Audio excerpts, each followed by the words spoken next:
What's up, guys? Nate and Sutton back with another video, and today we got all kinds of goodness to pack into this video. Can we do it? Literally packed in here because I was scrolling the notes and I was like, oh my gosh, this is so much.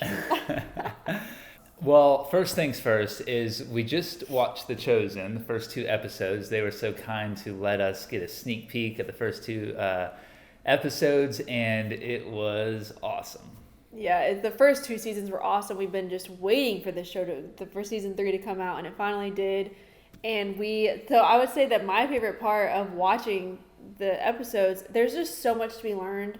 But one thing that we've really enjoyed is watching the disciples and their relationship with each other. It makes it more real. Like, they have these funny moments and they don't necessarily get along, but they all come together with a common goal of like spreading the good news of Jesus. And so that's something I really enjoyed watching about it. Yeah, and something that was really eye-opening to me that, you hear it in scriptures, but it's one thing when you see it, is just like the amount of time that all these guys, the disciples, even the women, just spent together in person. And I was thinking, like, man, I wonder if back in the day that's just like what people did. They just hung out all day together and they didn't really have much other distractions other than that. It kind of just inspired me to want to get more involved with like people and friends and just having some sort of like stronger community of people around me on a more consistent basis. But there were so many cool things, but that was one thing that really just kind of caught my eye. I was like, whoa, that's cool.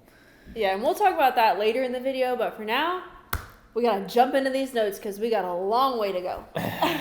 All right, guys. So Christmas is coming, and if you're anything like me, you grew up with Christmas as a very exciting time of the year. I mean, it was all about what kind of presents I'm going to get, who's going to get me what. I'm going to wake up Christmas morning and just see everything for me. And it wasn't until recently that, now that we have kids and it's like, okay, how are we going to carry on the Christmas tradition, that some red flags just kind of started coming up to us. We were thinking this is the celebration of Jesus's birth, yet it might be what is considered the most selfish day of the year, which seems kind of backwards to me. Yeah, I think around Christmas time there's so many distractions, and Santa may just be one of them. And I feel like Satan loves that, like us getting distracted from the true meaning of Christmas, which is celebrating Jesus. And so that's like something we're just kind of working through right now, is how are we going to do this with our kids and still keep it special and still keep it super fun and a day that they really look forward to, but make it more so geared to let's celebrate Jesus and less geared to tell me exactly what you want and I'll buy you all these things that you don't really need. And more about giving too, more about giving and spending time with others. And I know a lot of times we say that, like, yeah, it's not about receiving the gifts, it's about giving. But if I speak honestly, and maybe a lot of everyone listening, I think most of us grew up with, really, it was like, what am I going to get out of Christmas? While this video isn't necessarily about Christmas and if we're celebrating it or how we're celebrating it, but more so about just this insatiable desire for stuff and things and more, and how it's something that we all experience. And I think Christmas is an epitome of that, especially when you see it in little kids and like how they get all these presents and then it's not enough, and a lot of times they end up crying because they didn't get what they wanted. But how really all of us are kind of like that on another level. And me and Sutton, this really started coming to our attention recently, and it has a lot to do with the house that we're sitting in. Would you guys believe it if we told you we might move out of this house? Yeah, we might move out of this house. And which we've been calling it like our dream home, but we are considering moving. And it's such a beautiful home. And it was a couple months ago that I felt like God was stirring up a lot of things in my heart, and I wasn't really sure what it all meant or what I was feeling until recently. It's become more and more clear to me that this insatiable desire. So like, for me growing up, it was always, I wanted a really nice house. I always thought, like, if I could just get a really nice house, then that would fill some kind of void within me. But it wasn't until we moved here that a few months later, I started thinking, that didn't really do the trick. In fact, I actually feel worse than I did before. Yet, we just spent a whole lot of money on a house to get there and find that out. We recently heard a great sermon from John Mark Comer on a chapter in Luke, and that's what we were going to base this video off of, which is a parable that Jesus shared. It's called the Parable of the Rich Fool, and it's in Luke 12:13 through 21, and I'm just going to read from it, and then we'll go from there. So, verse 13, it says, "Someone in the crowd said to him, 'Teacher, tell my brother to divide the inheritance with me.'" He's talking to Jesus, and then Jesus replied, "Man, who appointed me a judge or an arbiter between you?" Then he said to them, "Watch out, be on your guard against all kinds of greed." And notice the double warning there. Watch out, be on your guard against all kinds of greed. Life does not consist in an abundance of possessions. And so that's what this video is mostly about, is that life does not consist in an abundance of possessions, and quite the opposite is true, actually. So our two basic survival emotions are I want and I fear. And if you guys think that people that are creating ads are not using those things against you, you're just falling right into the trap, because they are. So currently, there are like computers out there that are smarter than us. They're tracking things on your phone. They're tracking when you're scrolling, what do you stop at? What do you look at? How long do you spend on that ad? You know, how do they word it to make you click on it? Everything about it is designed to make you want it, like more and more and more. And so I'm going to give you guys some stats about things in the United States, and these things just blew my mind. Okay, so these are the things. The average American home has over 300,000 items in it. We consume twice as much of material goods as we did just 50 years ago. The average home has tripled in size in the same time frame, and still 25% of people with 2-car garages don't have room to park their car in the garage because of the clutter. That is ridiculous. There is 7.3 square feet of storage unit space for every single American, meaning that we could sleep our entire nation in storage units that, what are those things doing? Holding our stuff. We could sleep every person in one of those things. Yeah, so those stats right there show that there's some issues going on in this world. And I have personally been going through it, and I feel like God is revealing the truth to me and the light, and that is really what I'm wanting to share in this video with you. And I feel a little convicted in some sense as well, in the sense that, like, you know, here we have this really beautiful home, and it might be stirring up a lot of envy in you guys. And maybe you watch our videos and you're like, "Oh, Nate and Sutton, they're so happy because they have this nice home." And or like, you know, that's how I would have thought when I was watching this video.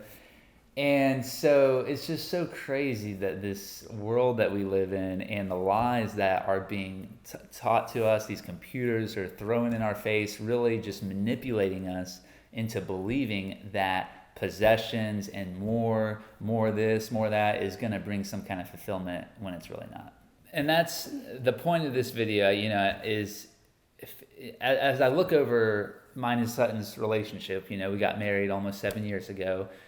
God has blessed us with abundance financially. You know, every year seems like we have made more and more money, which can be a great thing, but not at the cost of trusting in it. And I think that has kind of started happening, you know, where I look over it was just me and Sutton, and we started off in our little 2-bedroom apartment versus on, you know, no land, to now where we are probably making 10 times what we were back then and where we are now. And for all of that gain, can I say that any of that has made me happier? And the answer would be no. If anything has created more fulfillment in my life, it's been my relationships, my heart growing closer to God, but nothing to do with my house, with the things that I can buy with money. Yet here I am working harder and harder to make more and more money. You know, and for what? That's what he always says. Yeah, and for what? For what? Why? Like, yeah, like, It's just like, why? Why do you want to make more money? Because you think it'll create some sort of satisfaction, some kind of happiness, because you can buy something, or you can do this, or you can do more and more and more. And so what's so interesting to me is that there have been well done, thorough studies on this very topic, and shows that happiness actually, it does increase when you bring someone out of poverty up to a certain income level, and that number is $70,000 a year. So for example, if you take a family of four that is dirt poor, and then they start increasing their income up to a certain level, which is $70,000, their happiness actually does increase, because they're able to, afford a home, or they're able to have air conditioning or good food and stuff like that. But what the studies show is that after $70,000 a year, as your income goes up, there's actually a correlation with decreased happiness, which I just find completely mind-blowing. It's like, okay, you make money up to a certain point, and then as you make more, there's a connection with less happiness. Yeah, and also God tells us that you cannot love both God and money. And it doesn't say, beware if you try to do this or anything. It's not like a warning. It's literally saying you cannot. It is impossible for you to love both. I think that's interesting. Yeah. The question is like, okay, so is more money actually making me less happy? Well, I don't think it's money in and of itself that is making you less happy, like for me, for example, but it's where that money is going. And most of the time, 99% of the time, you're going to be spending that money on yourself. You're just going to be indulging in the flesh. And that is what is decreasing our contentment. We're trying to buy the void, basically, that only God can fill. Now, if you were to just give that money away, and I think that's kind of, me and Sutton have had some conversations about this, is like, maybe, after we make a certain amount of money, hit a certain level, we just want to give the rest away. That's like an idea. And because if you could do that, then more money might make you more happy or more content, because you are now giving back to the kingdom of God. But how difficult is that? Yeah, and one thing is, when you get money, you're trading something to get that money. Most people aren't just like getting money rolling in for no reason. You're trading your time and your energy and your focus and all these things that you're giving away in order to get that money. And it's just like, for what, Mm-hmm. Like there might be more beneficial things you could be doing with your time. And we're not saying like be lazy and don't work and, God will provide for you or whatever. You should work and you should make money and you all those things, but it's just like, to what extent? And I think that's why Jesus said that it's harder for a rich man to enter the kingdom of heaven than it is for the camel to go through an eye of a needle, is because it is just, if you're rich, if you're abundant and have so much money, it's like the temptation is too great. All right, we are going to take a quick break from this video and thank the sponsor, Angel Studios. If you haven't seen it yet, The Chosen is one of our all-time favorite shows, and season 3 is now here that you can watch in Angel Studios app. Yeah, while we're here telling you about you don't need more stuff, don't spend more money, let's talk about something that's free. And what's free is the Angel Studios app, where you can watch the whole season 3 of The Chosen and seasons 1 and 2 if you want to catch up. If you're new to the show, we highly recommend it. You get to watch Jesus walk through his life and gather his disciples, and it is really cool getting to see it brought to life. They did an amazing job. The way that we watched the show was we streamed it from our phone. So we got the app on our phone and streamed it to our TV for us to be able to watch it. Something really cool that they offer is that you can actually pay it forward to Angel Studios so that they can create the shows for you that you can enjoy. We actually did that when we first watched the season 1 of The Chosen. We're like, oh my gosh, we want them to make a season 2. And it's really cool that the whole thing is crowdfunded. They don't have any big time people like sponsoring the whole thing. So it's cool that people like us get to be a part of something that they're doing. So you can actually see your impact of paying it forward in the Angel Studios app, of how many people are actually getting to be able to watch this show, and you'll actually even receive thank you notes. And one cool thing about the app, Angel Studios has many other shows, including one called The Testament that we're going to be watching soon, which is a movie brought to life of the book of Acts that brings the whole thing together in a really cool, unexpected way that we're going to be watching soon, and we'll give you our feedback on that one as well. So if you guys want to hop on board and join us in watching season 3 of The Chosen and a lot of other cool shows, you can download the app. We'll put the link in the description, or you can find it in the App Store, and it is called Angel Studios. All right, let's get back to the video. So we live with this nagging sense that it can never be enough. And there's a famous story about this reporter who was interviewing John D. Rockefeller, who was the richest man at the time, and they were asking him how much money is enough. And his response was just a little bit more. And I think that's just how we all live, and it's really taken this huge burden off of me and this tremendous weight of like pressure of my future. And it's like, oh, I need to make this much money, and I need to grow, I need to grow, I need to grow, I need to grow. But when you just say, just stop, just like this, enough is enough. Can't we be content with what we have? And just that heart placement of, I have enough. I have enough. I am content with what I have. I don't need more. So what do we want you guys to do with all this? I know this is the part of the video you've been waiting on. What do we do now? So we want to help pull you guys out of the trap that Jesus called the deceitfulness of wealth. And I'm going to read a story. Before she gets to the story, the practice that we're getting to here is the practice of simplicity. And that is the antidote to combat this heart of greed. Okay, so this is going back to the verse we mentioned before about the watch out, be on your guard against all kinds of greed. So this is continuing on that story. Verse 16, I think it was in Luke. And he told them this parable. So this is Jesus talking. The ground of a certain rich man yielded an abundant harvest. He thought to himself, what shall I do? I have no place to store my crops. Then he said, this is what I'll do. I'll tear down my barns and build bigger ones, and there I will store my surplus grain. And I'll say to myself, you have plenty of grain laid up for many years. Take life easy, eat, drink, and be merry. But God said to him, you fool, this very night your life will be demanded from you. Then who will get what you have prepared for yourself? This is how it will be with whoever stores up things for themselves but is not rich towards God. So, wow. What does that mean? Break it down for us. Man, yeah, that's, that last verse you just read there, that this is how it will be with whoever stores up things for themselves but is not rich towards God. It's kind of like that verse of where your treasure is, there your heart will be also. So this guy is storing up all these treasures on earth, all this stuff for himself, building a bigger barn, like our storage units, that he can hold his stuff.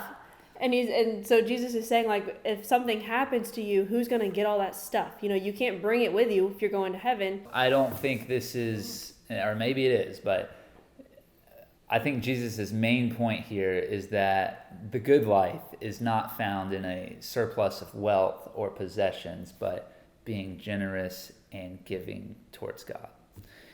And it's interesting, churches today, including our church, are very open about like tithing, for example, like 10%.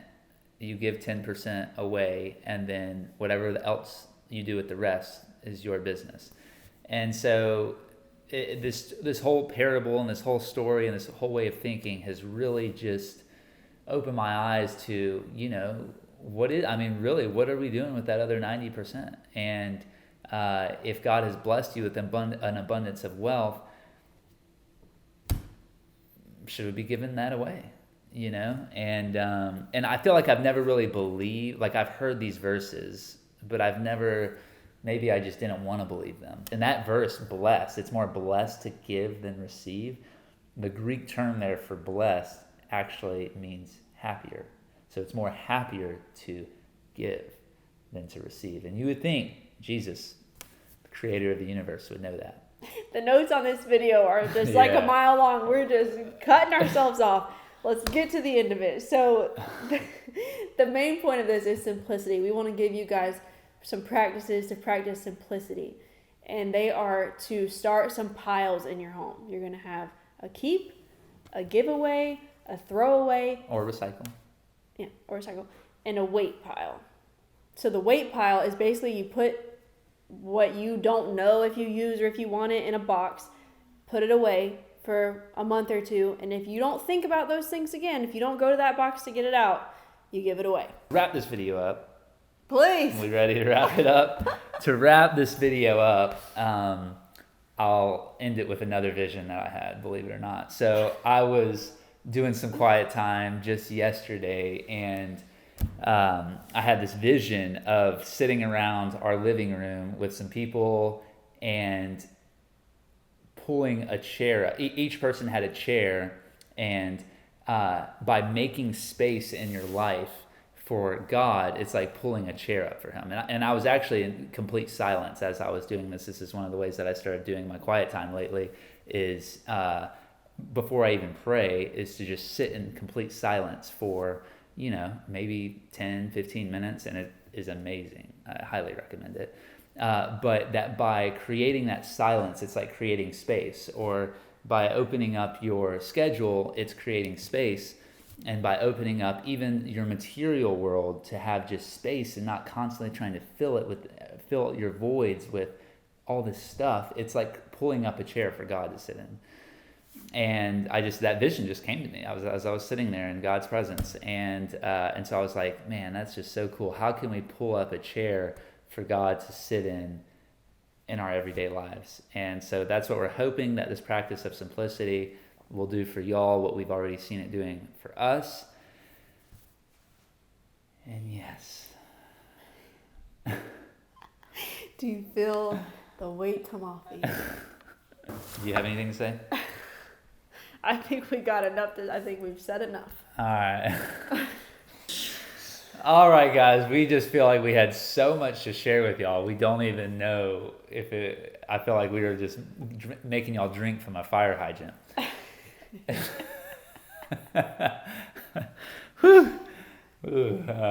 So sorry if that didn't do anything, but we tried. All right, guys, that was Nate and Sutton sowing seeds of truth, love, and inspiration one view at a time. And that was How Did We Get This So Wrong?